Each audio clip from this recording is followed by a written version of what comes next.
What's up guys, welcome to my channel. If you clicked on this, I'm sure you're getting ready to build your own dog kennel, or maybe you're just looking for some ideas. It really doesn't matter, but I'm going to show you how I made one so that maybe you can do the same. And yeah, so we can just go ahead and get into it.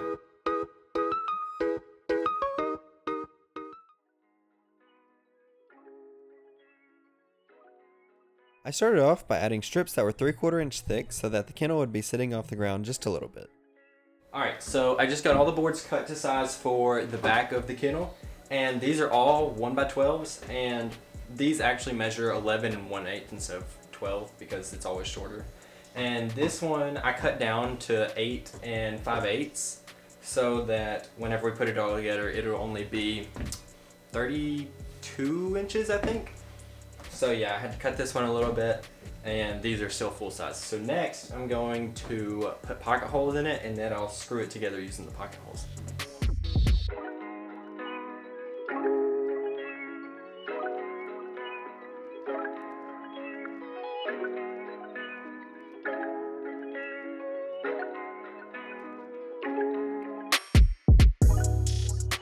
Alright, so here's the back part all done. This will be what we see as the back of the kennel, and this will be like the back side. You'll put this up against a wall or a couch or whatever, but yeah, this is gonna be like the back side of it. And now I can sand this, and then I can start making the front and the sides. Alright, so I'm gonna be using 1x4s to do the front tops and the rails going up. So there's going to be 2 going across, and then we're going to have like 4 going across the front, and then on the sides it'll just be 2 across the top and then 2, if that makes sense.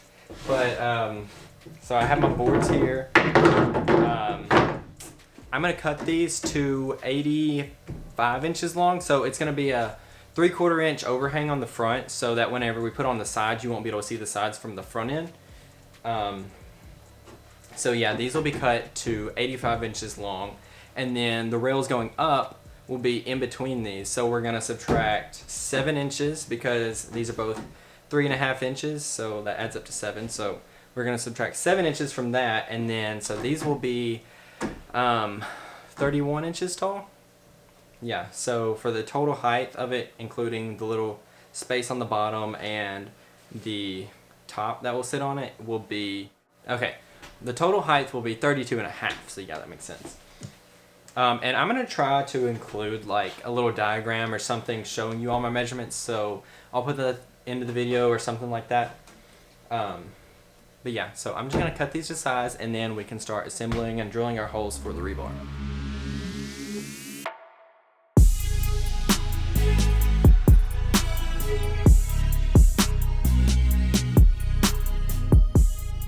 So this is basically what the front's going to look like. This board sucks because it's warped. So these sections right here and here will be rebar, and then the sections right here will be doors. I might end up moving like these closer in to make the door smaller and these areas larger. That's what I did on the previous one I did. So I might do that instead. So now I'm probably going to, I'll just put the pocket holes on the back side of these. And so then we can just screw it in to these rails. And then once I get where I'm going to put these, I'm going to mark all the places that I'm going to drill the holes to put the rebar in. So I want to kind of explain how I measure where I'm going to put the holes for the rebar. Alright, so I just have all my boards here, like this is going to be the side. And so what I'm going to do is I'm just going to place these boards up like they're gonna be drilled on or screwed on, and I'm gonna just line it up how it's supposed to be, and then I'm gonna mark it, and I'm gonna do that on this side too, and then I'm gonna mark it. Alright, so then we have our mark right here and our mark right here, and so we know that inside the space will be where we're gonna put our holes for the rebar. So then what we're gonna do, we're gonna measure that space, and then we're going to see whatever it is. And so in this case, it's 20 3/4, and that divided by 2 is 10 3/8. Yeah. So then we're going to mark 10 3/8. And then we have our center. So now I'm gonna go from that center and we're gonna space all the rebar 3 inches apart. So then I'm gonna measure 3 inches from the center, and then another 3 inches, which would be 6, and then 9. And then we have like an 1.25 inch gap between there, so that's just gonna be a short gap. All right, and then we're gonna go over here and then do the same thing. And then I just kind of mark out on the wood where the holes will be. So then whenever I go to drill the holes, I have all these little markings and I'm just gonna drill in the center of the wood. But yeah, that's how I mark where I'm gonna put the rebar. And now I just do that on both sides so that they all line up.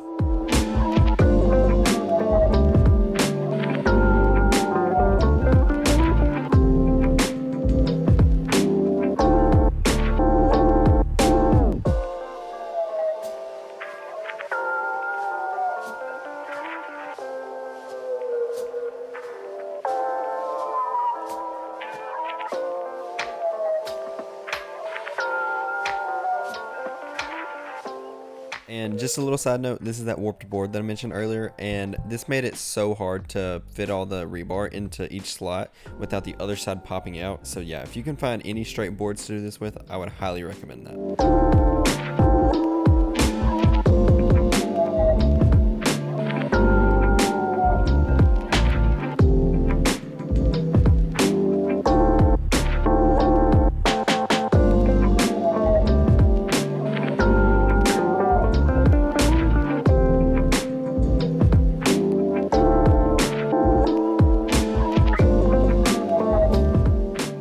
Okay, we have the back put on now, and we have to have like a little middle divider so that each kennel has its own space.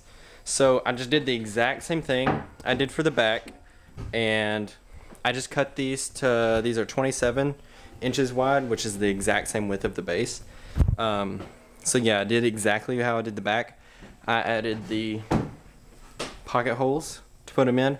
I might fill these, I might not, because once it's stained, you won't really be able to tell these are in here. Plus, it'll be behind the doors and stuff, so you can't really tell. But I guess that's kind of optional. But also, on this bottom board, I had to trim it 3/4 inch because this goes down below the base, which is 3/4 tall. As you can see right there, it overlaps. So I cut that board down just a little bit so that this line kind of meets up instead of it being a little bit taller. And then this board, the middle board, is normal, and then this one is also cut to match the height. So yeah, that's the middle, and I'm gonna measure where the center is and everything, and then I'll screw that part on after I sand that piece.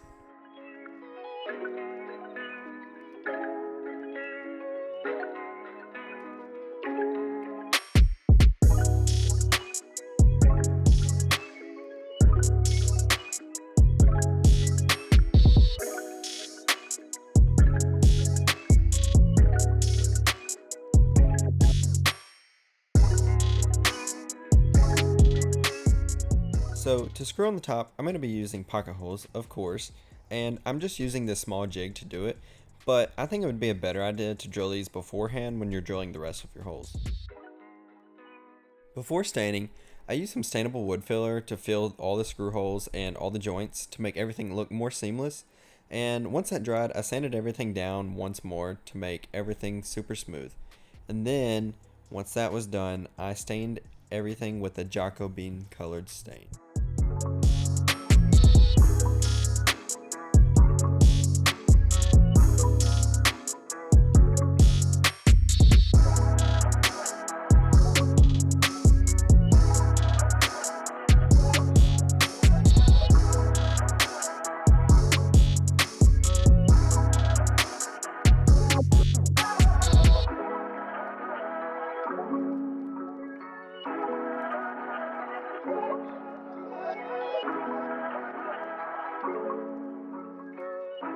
So to figure out where I need to put the hinges and stuff on the door, I measured 5 inches down from this top of the opening and 5 inches up from the bottom of the opening. So, and then I wrote down these little marks right here on each side, and for the middle, for where the lock will actually be, it's just halfway down, which is 12 inches because these openings are 2 feet. But for the door, I just kind of have it propped up in here, and I have this little shim or piece of wood, whatever you want to use, to have a little bit of a gap at the bottom. So I just have it placed in here, and then I marked on my door where it lines up with the marks I already put there. So I'll attach the hinges to the door, and then once they're onto the door, I can attach them to these posts that are on the housing.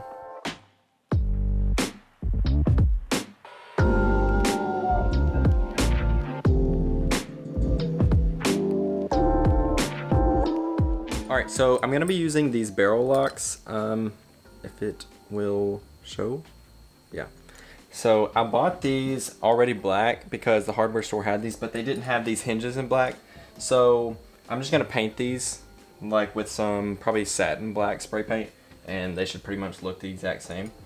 But yeah, so I'll attach these, and then what I'm doing right now is I'm basically just putting these on here to make sure everything fits, and then once everything is fitted, I will unscrew these, and then I'll screw them onto some boards and spray paint them.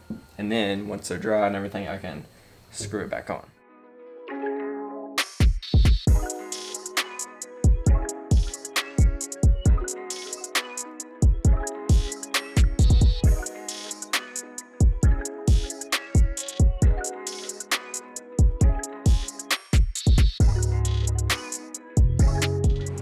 Here's a look at it before I stain it.